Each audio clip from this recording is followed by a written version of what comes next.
Nanolotra fitaovam-pianarana ho ana mpianatra avy amina sekoly fanabeazana fototra miisa 3 tao masina kosa ny orinasa Star. Ny farany herinandro lasa teo no naterahina ny lanonana mifandraky amin'izany.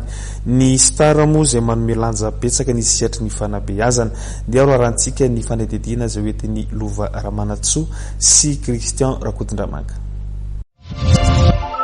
Mpianatra avy amin'ny kilasy fafito miisa 300 mahery no nitolorana Star fitaovam-pianarana tao Tomasina tamin'ny farany herinandro lasa teo. Mitsinjara amina sekoly fanabeazana fototra 3 dia ny EPP Maurice Guyot, Anjoma ary Cité Canada no nisitraka izany fitaovana izany. Toto ihany koa izahay amin'ny lafiny ara-tsosialy dia izao iarahantsika mahita zao dia ny fitsinjovana nyreto mpianatra izay hiatrika fanadinana CEP ireto zao. Ho anareo rakizy dia tonga eto izay orinasa Star dia misy an'ireto fanomezana reto kit scolaire, ahitantsika kitapo izy io ahitantsika cahier, stylo, trousse ary gomme.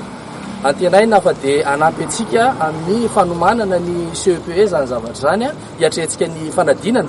Nataoko hoe mbola tsy mifarana koa ny taom-pianarana amin'izao dia manantena ihany koa ny fahombiazan'ny faritry Tomasina amin'izany resultat na CEP izay hiandrasantsika izany.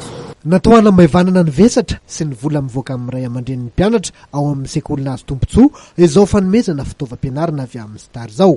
Nampiseho ny fankasitrahany an'ireo malala tanana ny ray aman-dreny.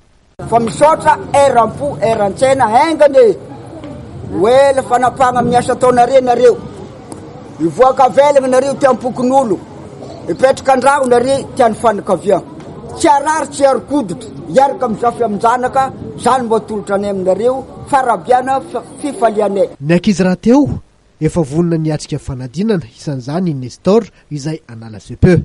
Efa vonona zany zaho anala CEP, mianatra leçon tsy tapaka ny français. Ino tena efa hay tsara mihitsy zao?